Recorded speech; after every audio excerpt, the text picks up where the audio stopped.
नमस्कार। मुद्दा तो है, मैं आपका स्वागत है। मैं हूं आपके साथ ब्रजेश चौकसी। आज मुद्दा है ओबीसी आरक्षण को लेकर पक्ष विपक्ष में तकरार के बाद साथ की। मध्य प्रदेश में ओबीसी का आरक्षण पंचायत और नगरीय निकाय में समाप्त किए जाने को लेकर सियासत जारी है। विधानसभा में बीजेपी और कांग्रेस के बीच तू मैं से शुरू हुई बहस क्या दिया और क्या देंगे तक पहुंच चुकी है। सदन में कांग्रेस ने आरक्षण पर प्रतिबंध को राज्य सरकार का सुनियोजित षड्यंत्र करार दिया तो बीजेपी इसके लिए कांग्रेस को जिम्मेदार ठहरा रही है। साथ ही दावा कर रही है कि बिना ओबीसी आरक्षण के पंचायत चुनाव नहीं कराए जाएंगे। लेकिन इस सियासी संग्राम के बीच कई सवाल खड़े हो रहे हैं। अगर ओबीसी आरक्षण पर सभी दल साथ हैं तो फिर विधानसभा में अध्यादेश क्यों नहीं लाया जा रहा? आखिर कौन चाहता है कि ओबीसी वर्ग को 27% आरक्षण ना मिले? क्या दिखावे के लिए दोनों दल साथ हैं? ऐसे ही सवालों पर चर्चा शुरू करेंगे। उससे पहले देखिए ये रिपोर्ट।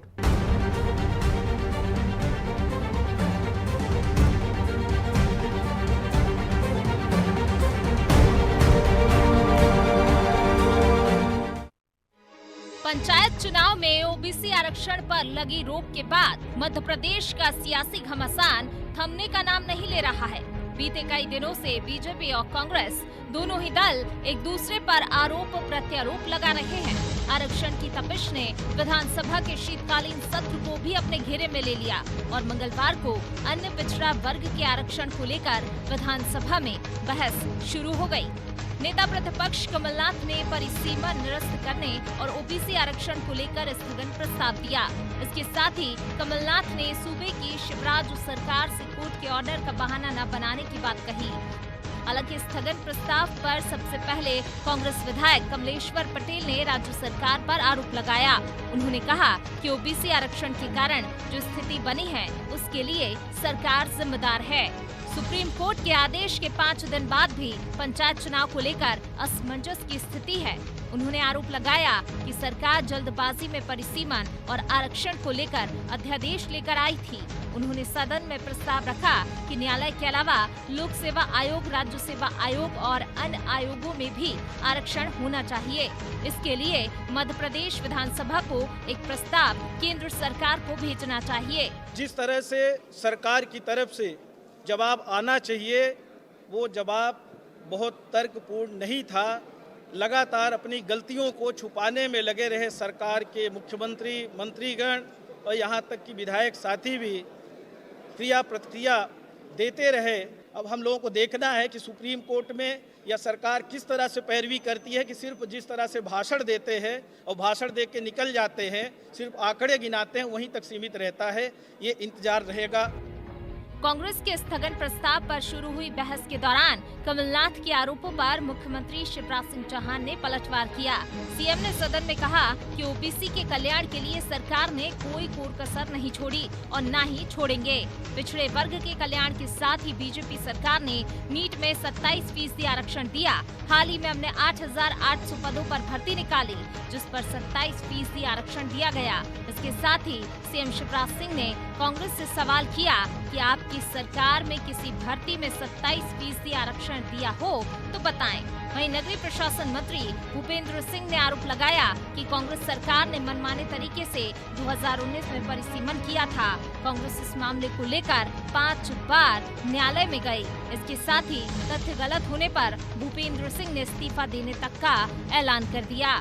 कांग्रेस पार्टी के कारण ही सर्वोच्च न्यायालय ने ओबीसी के आरक्षण पर रोक लगाई है। सरकार, जैसा माननीय मुख्यमंत्री जी ने कहा है, ये विषय पूरा माननीय हमारे प्रधानमंत्री जी, विधि मंत्री जी, गृह मंत्री जी, इन सब के ध्यान में लाया गया है और सरकार इस बात का पूरा प्रयास कर रही है, कोशिश कर रही है कि ओबीसी को 27% आरक्षण पंचायत के चुनाव में मिले। ये माननीय मुख्यमंत्री जी ने कहा है और इसके लिए हम लोग प्रयास कर रहे हैं। विधानसभा में स्थगन पर हुई चर्चा के बाद नेता प्रतिपक्ष कमलनाथ अपने प्रस्तावित दौरे के चलते यूपी रवाना हो गए, जिसके बाद बीजेपी नेता कमलनाथ पर तंज कसते नजर आए। लेकिन विधानसभा में हुई तीखी नोकझोंक ने सवालों को भी जन्म दे दिया है। सवाल यह है कि अगर ओबीसी आरक्षण पर सभी दल साथ हैं तो फिर सदन को चलने क्यों नहीं दिया जा रहा और ओबीसी आरक्षण पर चर्चा के बीच आखिर कमलनाथ को उत्तर प्रदेश क्यों निकलना पड़ा? क्या कमलनाथ के लिहाज से आरक्षण पर फंसे पैंच से बड़ा उत्तर प्रदेश का दौरा था? बहरहाल आरक्षण पर मचे बवाल का अंजाम क्या होगा ये वक्त के साथ पता चलेगा, लेकिन अभी तक की जुबानी जंग में बीजेपी सरकार कांग्रेस पर भारी पड़ती नजर आ रही है। ब्यूरो रिपोर्ट, अनादर टीवी।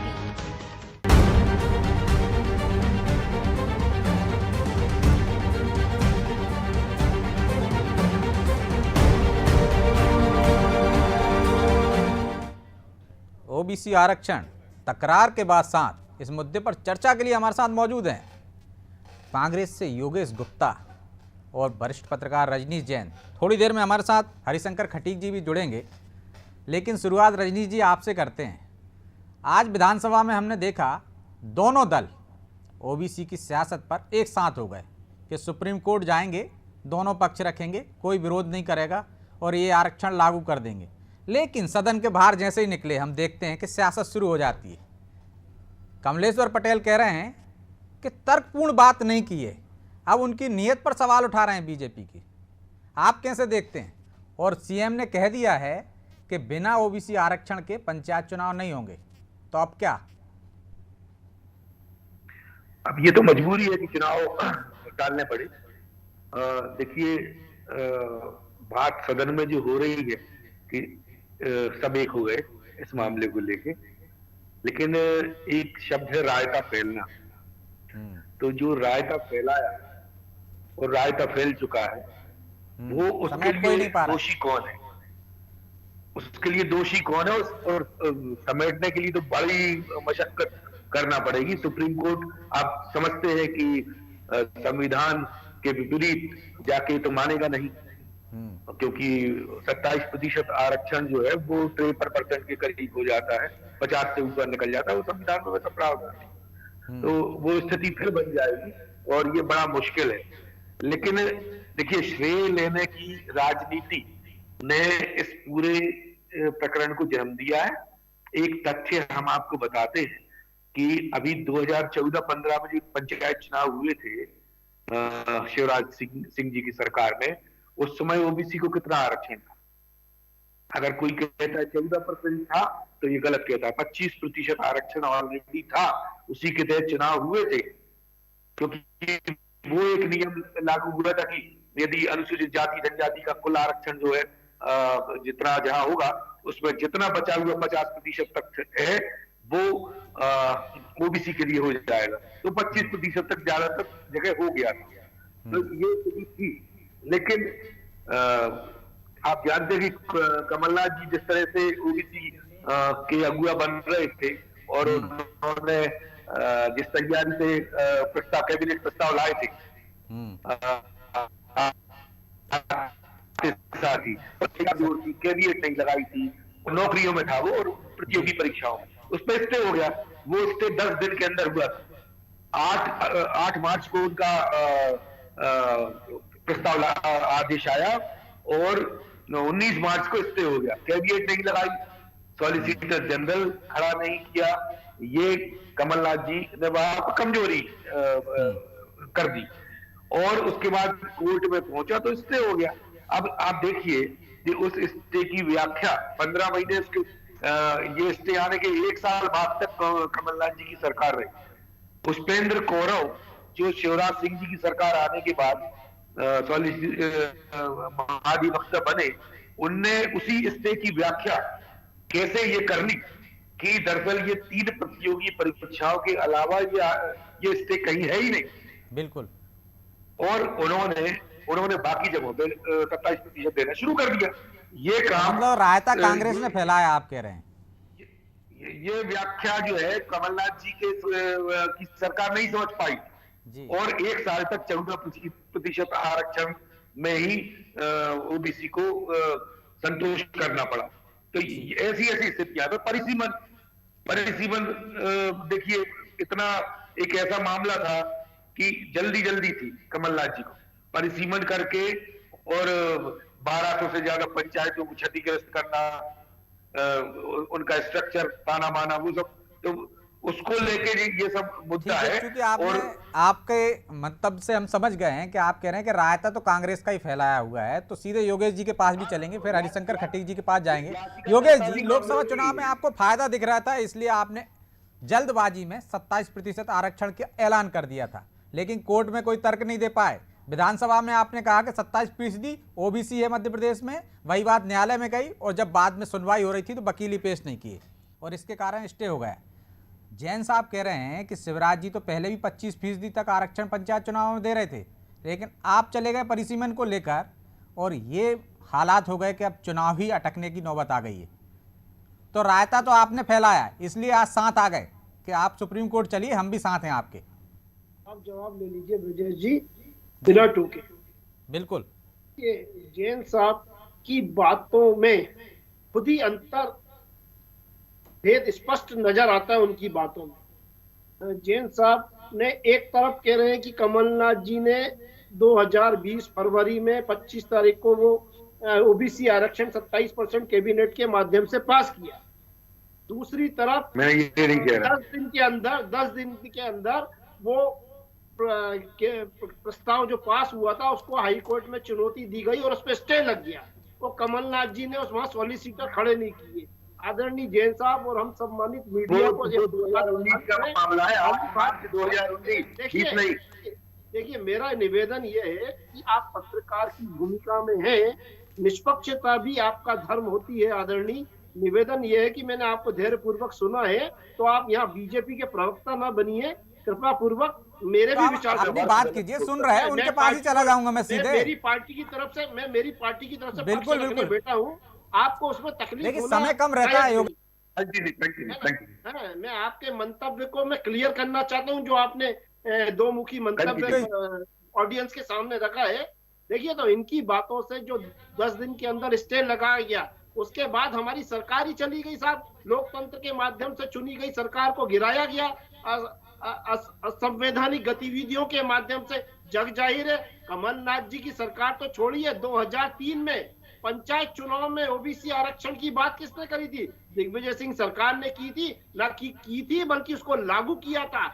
बड़े ही दुर्भाग्य की बात है, मध्य प्रदेश में भारतीय जनता पार्टी के पिछले 17 सालों में 3 मुख्यमंत्री ओबीसी वर्ग से हुए। स्वर्गीय बाबूलाल गौर जी, उमाश्री भारती जी और शिवराज सिंह चौहान। इसके बावजूद भी ओबीसी वर्ग के हितों को साधने के लिए पिछले 17 सालों में भारतीय जनता पार्टी की सरकार ने क्या किया? इनके खुद ही के जैन साहब के वक्तव्य में ये बात अभी शामिल हुई कि वो केवल 3 चीजों के लिए स्टे था, 3 जॉब के लिए नौकरियों में। क्यों नहीं 18 महीने में शिवराज सरकार ने वही तो कह रहे हैं कि आप भी उसकी व्याख्या नहीं कर पाए। क्यों नहीं दिया 27%? देखिए, आप कांग्रेस पर आरोप लगाना बंद करें। आज भी विधानसभा में आरोप नहीं लगा रहे, वो आपकी आदरणीय खटीक जी बैठे हैं। आज भी विधानसभा में कांग्रेस ने ही ओबीसी के लिए 27% आरक्षण को लेकर स्थगन के माध्यम से सदन में चर्चा के लिए माननीय विधानसभा अध्यक्ष से सदन के अंदर कह रहे हो कि हम सब साथ हैं, बाहर आके फिर वही राजनीति कर रहे हो उस पे। शिवराज जी ने कमलनाथ जी के सुझावों पर अमल करते हुए ओबीसी वर्ग के माध्यम से पंचायती चुनाव कराने की घोषणा करी। इसके लिए कमलनाथ जी ने शिवराज जी का आभार भी जताया है। तो कमलनाथ जी तो और कांग्रेस पार्टी शुरू से ही, लेकिन आप अंदर एक हो गए, बाहर निकल के फिर कह रहे हो कि हम देना चाह रहे थे। कमलनाथ जी कह रहे हैं कि हम देना चाह रहे थे, लेकिन भाजपा की नीयत वैसी नहीं है। ठीक है, आपकी बात आ गई है, मैं सीधे खटीक जी के पास जाऊंगा। खटीक जी, अंदर सदन में आप खुद थे मौजूद, सदन में बात हो गई कि सहमति हो गई दोनों में कि दोनों पक्ष सुप्रीम कोर्ट जाएंगे।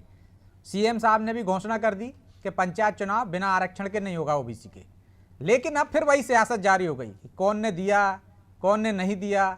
जो तूतू में अंदर हुई थी वो तूतू में बाहर भी होने लगी है। लेकिन अब अगला स्टेप क्या, चुनाव रद्द होंगे? सबसे पहले तो हम आपको बता दें कि हमारे साथी भाई अभी बोल रहे थे, कई प्रकार से आरोप लगा रहे थे। तो ब्रजेश जी, हम आपको बताना चाहते हैं कि मध्यप्रदेश की विधानसभा में आज जो चर्चा हुई, बहुत सार्थक चर्चा हुई। हमारे नगरीय प्रशासन मंत्री सम्मानीय भाई साहब श्री भूपेंद्र सिंह जी ने जो बिंदुवार चर्चा रखी कि आप कितने परसेंट भारतीय जनता पार्टी, हम लोग तो हितैषी हैं ही, लेकिन आप कितने हितैषी, एक एक चीज़ बताई।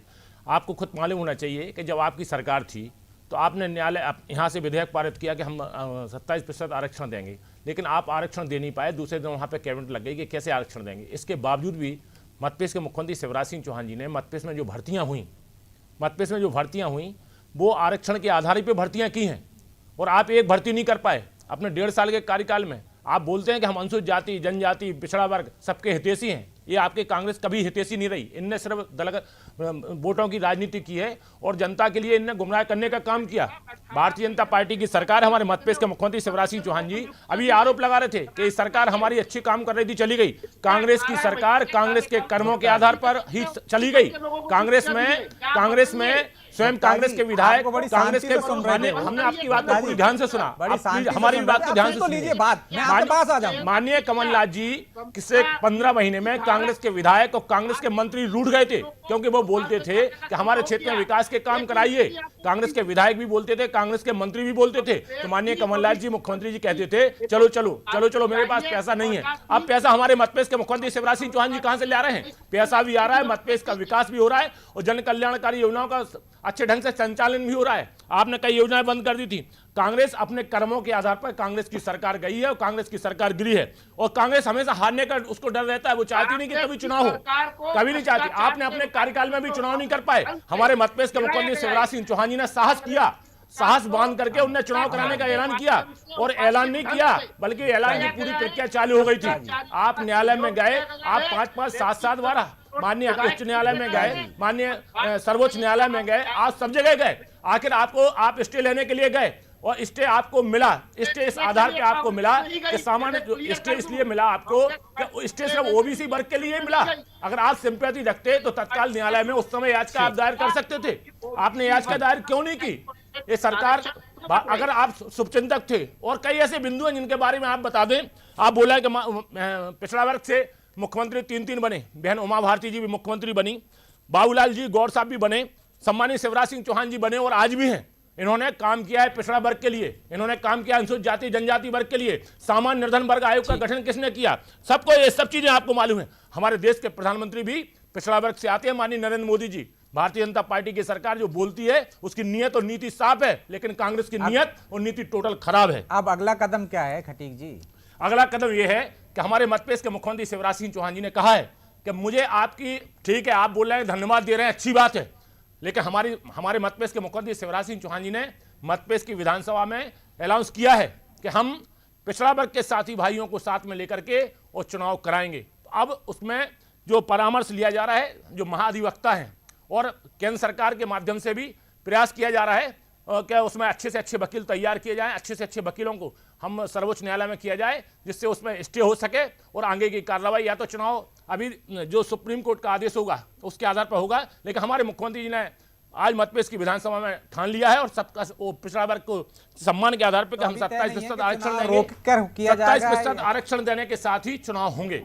ये हमारे मध्यप्रदेश के मुख्यमंत्री शिवराज सिंह चौहान जी ने अनाउंस किया है। ठीक है योगेश जी, मैं आपके पास आऊंगा, इससे पहले रजनीश जी कुछ कह रहे थे। रजनीश जी।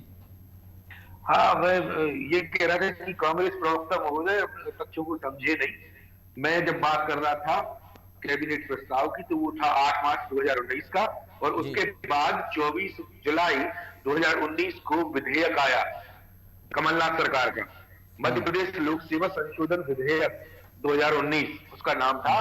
उसमें इतनी बड़ी त्रुटि की गई विधेयक में, ऑन रिकॉर्ड सदन के पटल पे ये तथ्य प्रस्तुत किया गया कि मध्य प्रदेश में ओबीसी की आबादी, एक क्वेश्चन है आप सुनिए उसके बाद बोलिए, उसके बाद मैं आपके पास ही आ रहा हूँ गुप्ता जी, मैं आपके पास आ रहा हूँ, फिर आप सवाल कर लीजिए। ओबीसी की आबादी, कमलनाथ सरकार ने विधेयक में लिखा ओबीसी की आबादी मध्य प्रदेश में जनसंख्या 27% है जी, वो मैंने पहले शुरुआत में ही बताया था जी।